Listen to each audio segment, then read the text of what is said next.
You sure you guys don't want to come in? You can totally come in. As is activist tradition, I'm going to do some trigger warnings. Sexual assault and racism will be covered in this speech. If at any point you need to leave, that's like totally chill. We have like 3 pages before we get to the rough stuff, so feel free to take a second before you step out. When I first received my Bennington acceptance as a high school senior, it came with lukewarm praise from my family and friends. I was a second-gen immigrant on the successful Asian child track, hoping to get my BA and then my MAT from prestigious universities and become an English professor at a good school with decent pay. Bennington had not been my first choice, and it was certainly not my ideal. I hated the cold. I had never lived anywhere as white as southern Vermont, and my mother, smarter than her child in the way of all mothers, tried to broach this subject with me, and it went a little something like this. You know it's gonna be cold. Have you even been to Vermont? It snows here too, Ma. They eat at 5 p.m. There's no bodega if you get hungry. I'll adjust. You hate the cold. It's only 4 years. I'll tough it out. Oh, was I in store for a reckoning. In many ways, I was not your typical Bennington student. At that time, the demographics of the college were radically different from today, and it was not unlikely for someone to be the only student of color in their classroom, or in a room, or at a table. Many of us self-segregated due to isolation. My fellow seniors may remember those days, although perhaps not all of us recall experiencing them in the same way that myself and other students of color might. Some days were grimmer than others, with certain classes dreaded for their consistent microaggressive and occasionally overt racism. I considered transferring. I felt out of place and more emotionally developed in some ways than some of the students who had lived a more sheltered, less difficult life. There was undoubtedly some resentment there, on my part at least. When a white friend asked me what it was like to try to understand my emotional fatigue, I told them that sometimes being at Bennington felt like floating on an iceberg. Across the cold, empty water of the campus, I could see other students of color, struggling and isolated. Sometimes, white students might signal as they passed in boats, bringing blankets and offering food, but none of them would ever offer to make space aboard. My friend had nothing to say to this analogy beyond a quiet Jesus. I did not tell them that this was the verbal equivalent of motoring away. As I have tried to explain to my white Midwestern girlfriend many times, I had never actually experienced white culture prior to Bennington. It was only after I was somewhat settled into campus life that I discovered that there are different kinds of whiteness. My associations with whiteness were linked to the creaky-floored, tchotchke and book-filled apartments of my friends, the multicultural, working and middle class, mostly Jewish and Italian white kids I had grown up with in Brooklyn were radically different from what I encountered at Bennington. And here, whiteness wasn't just one identity among many. It was often an unstated norm, an unquestioned ideal. So I was unprepared for whiteness as it exists as an American archetype, a culture all its own. I was, in short, unprepared for Bennington and the world outside of the small haven that I had thrived in my city. My issue, as is the issue of many young people growing up in liberal coastal cities, was that the white people that I encountered more intimately before Bennington had all been exposed to enough racial and cultural diversity that those few moments of chafing that I did experience, for example, my white Park Slope friend telling me that cops just made her feel safe, were rare enough to ignore. They were, by most definitions, good white people, and so I had felt safe enough amongst them. I had been laboring under a delusion of sorts, and the process of my awakening was a large part of why I ended up forming Collapsia. Collapsia means, for our purposes, the delusion that things are more beautiful or better than they are. And what it became was a campus organization that served as the stick by which to coax the institution towards progress. Through a series of talks, multitudinous meetings with everyone in the barn, some investigative institutional research, Bennington has moved towards being a more equitable institution. It is not arrogance to say that CLOPSIA, and through its student activism in general, has played a large part in making this campus a space that is more equitable. This is something that I've witnessed, and something that has been directly stated by staff and faculty and students who've seen it affected. But of course, issues of institutional inequality cannot be solved in a mere 3 years. Perhaps the height of irony in all of this is that at Bennington, we talk a lot about community. To many of us, this means different things. The campus, the bubble, each of our respective houses, our fellow queer or POC or QTPOC queers, peers.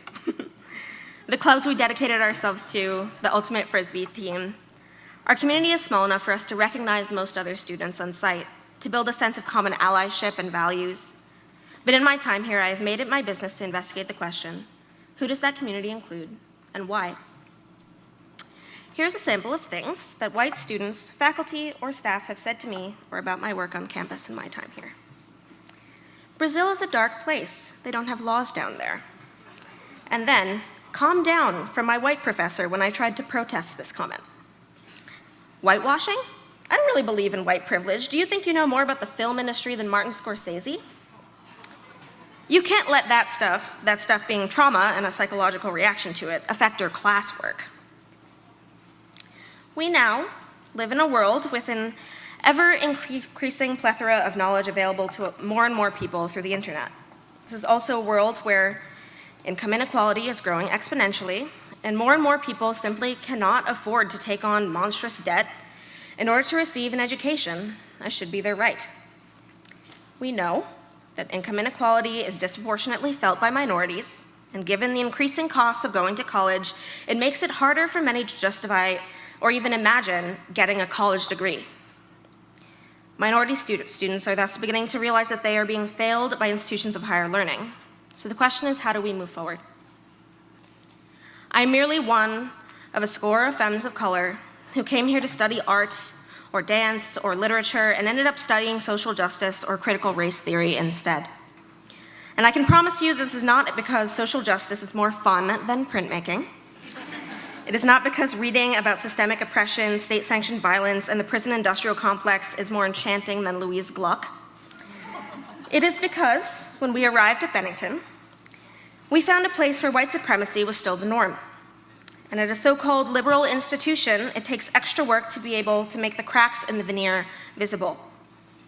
We came to Bennington for an education, but what we ended up with was the position of spokesperson for all minorities, or an educator to combat our professors' unexamined assumptions, or a pincushion for microaggressions from our peers to sink into the skin and linger, sharper for coming in constant droves.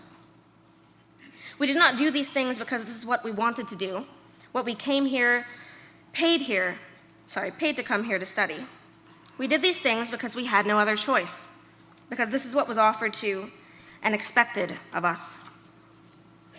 I came to Bennington, intending to major in literature with a minor in painting. Clearly, I really didn't understand how the plan process worked, and I ended up taking exactly one painting class. In the end, I spent the majority of the past few years attempting to enact institutional change. And I still know femmes of color who are changing their course of study because they do not feel welcome or supported in the disciplines they desire. Even after years of doing this work, there are still casualties. Nevertheless, I stayed because I felt that Bennington could be changed, because Bennington was personal and once upon a time radical, hopefully soon could be again, in a way that bigger schools cannot afford to be. Having now spoken to friends and activists from colleges like Dartmouth and Williams, students who are absolutely floored by what we have accomplished here in so little time, I can tell you with confidence that I was right. In my time at Bennington, in our time at Bennington, we have begun to move towards a more inclusive, more welcoming community for those students who are not of the majority. In direct response to student outcry, our curriculum has gotten less white and Western, although it still has a long way to go before we can truly say it has been decolonized. We've begun to diversify the student body and the faculty. However, there is still a large portion of the student population that is not being served by the services that they are paying for, simply because Bennington is not properly equipped. VAPA, to make a point, has unfailingly been the worst or most egregious of violators in this regard. It is 2017, and we are still casting white people to play people of color. We are still staging shows with little to no character diversity. We are still neglecting the talent of students of color and focusing almost entirely on Eurocentric art. You would think that years of meetings and campus-wide events and scathing emails and current events might have changed this, but what I have learned after years of doing this work was that sometimes activism creates apathy. Sometimes you will think that just because someone is working on an issue that you don't have to. Students founded Collapsia and BITCH, the Bennington Initiative to Counter Harm, a group that is attempting to tackle the flaws in Bennington's Title IX reporting process and how the institution does or does not support survivors. We created these groups to address these imperative issues of systematic injustice. But sometimes, the existence of these groups means that you don't think you have to worry anymore because someone else is working on it. Instead, you can shut your ears, turn your head away, and tell yourself that it's not important to listen. You're a good person. We can't possibly be talking about you, and you don't have to worry about rape or racism because someone else is working on it. And anyway, it's not your fault, right? You're not a rapist, but you do let dress to get laid go by without considering what it means for someone, for survivors, to be told that you can dress to get laid, that clothes can somehow signal intent. You're not ableist, but you don't volunteer to trade your first floor dorm room with someone who walks with a cane because the room they were assigned isn't as big as the one you were. You're not racist, but you still cheer on your non-native friend for playing an offensive Native American caricature in a play. You have brown friends, and you don't use racial slurs, and you think Trump is terrible, so you're an ally, right? I can't possibly be talking about you. To be blunt, I no longer believe that there is such a good thing as a good white person.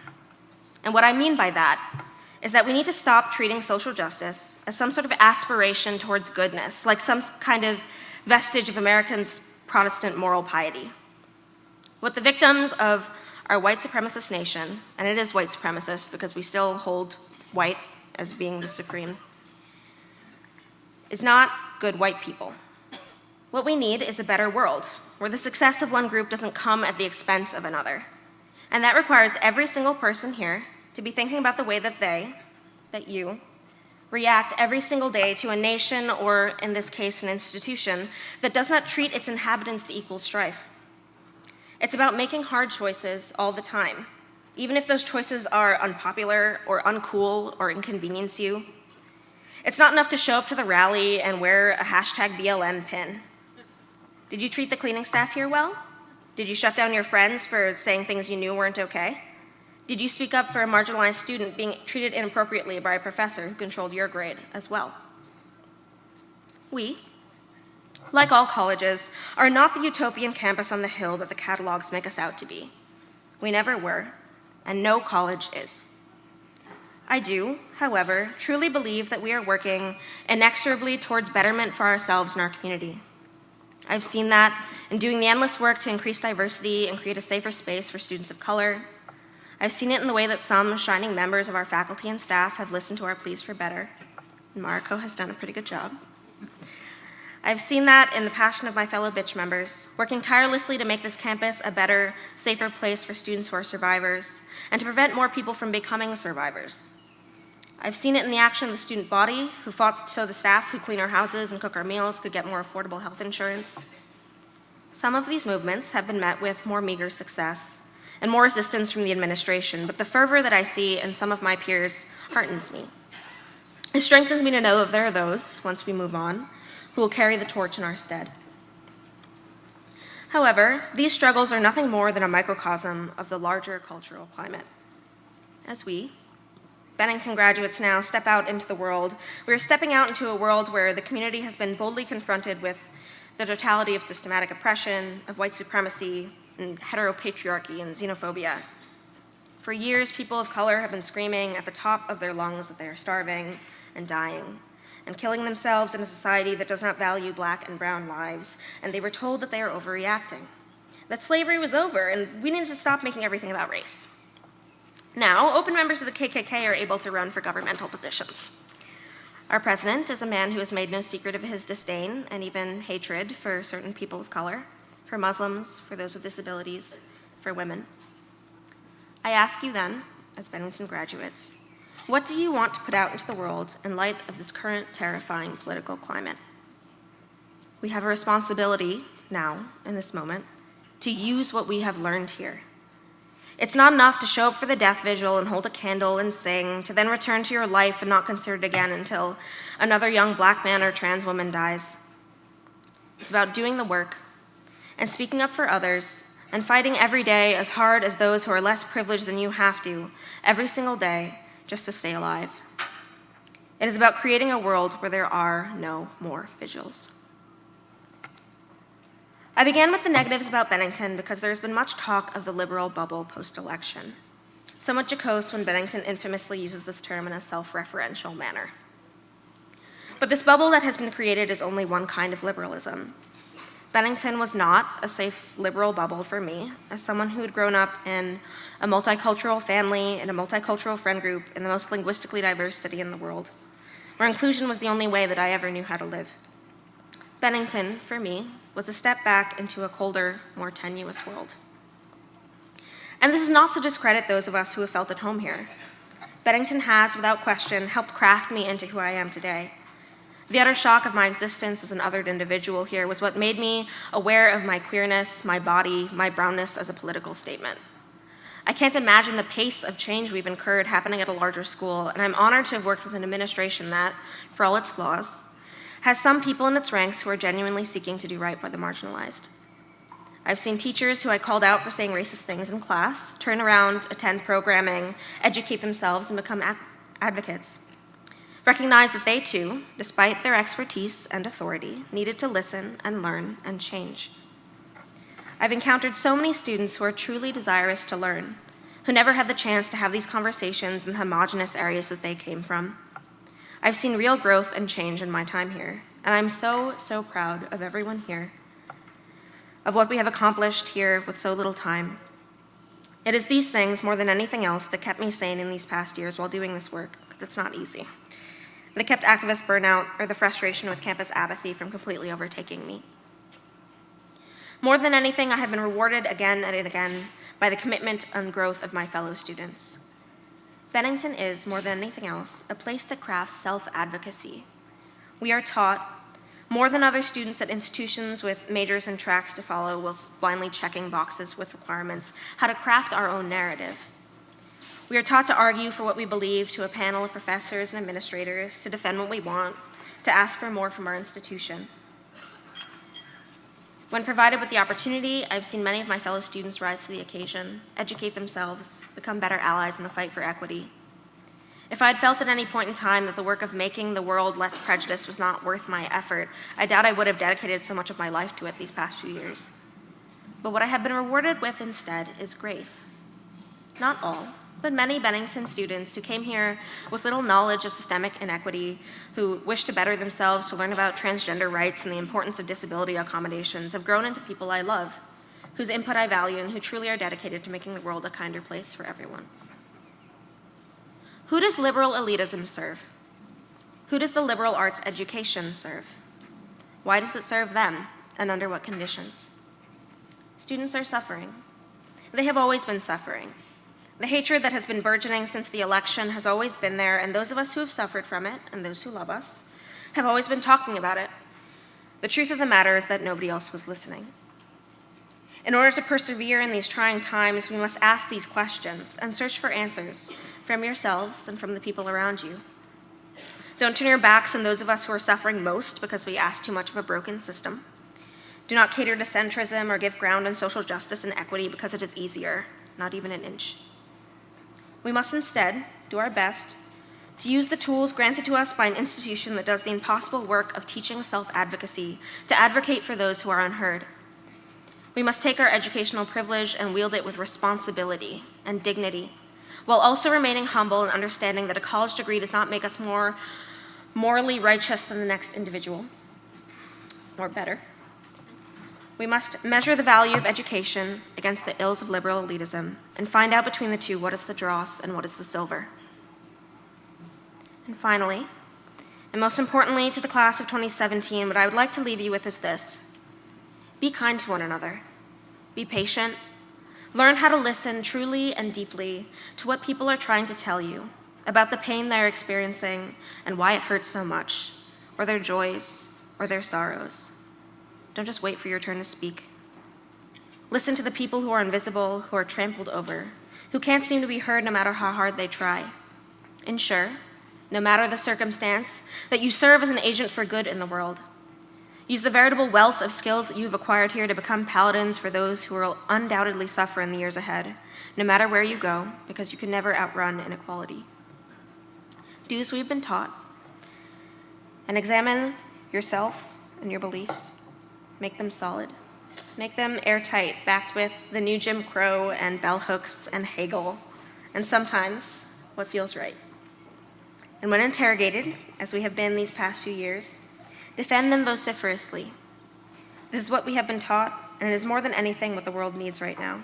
So get out there and go do it. Thank you.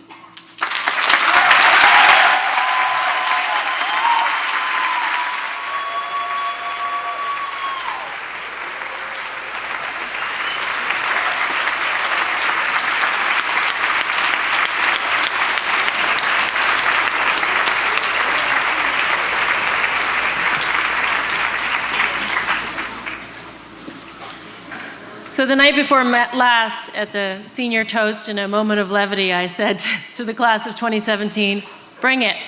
Well, thank you, Kat, for pointing out how change can happen and that it is happening. Even just, as some of your peers can attest, since you finished your classes in December, the work of which you were a part continues to come to fruition. There's always more to do. These efforts happen and must happen on multiple fronts. Just this past term, in addition to the ongoing work that faculty do to support diversity and inclusion in regularly offered courses and to continue to learn and to expand, we staged plays by women of color that demand the audiences see characters' full range of human complexity. As a person of color, a woman, an artist, a parent, a victim, a lover, and for us to examine, quote, what is said and what is silenced. In drama, we've purposefully diversified the perspectives and ranges of experience reflected in the curriculum and the classroom via visiting faculty appointments, bringing voices like Jackie Sibley-Drury, Mercedes Herrero, Yujun Chang into the campus, into the classroom. There's always more to do. Through courses like Decentralizing Theater, Otherness in Performance, and Women's Voices. But there's always more to do. And that's just a taste of what's happening in one discipline. Cross-disciplinary Black Studies courses have blended music, video, and art, and activism, and they will continue. Other students are studying feminisms in Latin America, and they are learning in French about Black Paris from the 18th century onward in Paris Noir. Mapula! They are reading Terrence Hayes, Harriet Mullen, Natasha Trethewey. And if we keep going, we'll be here for hours. Because we continue to grow, we continue to expand, we must continue to do the work.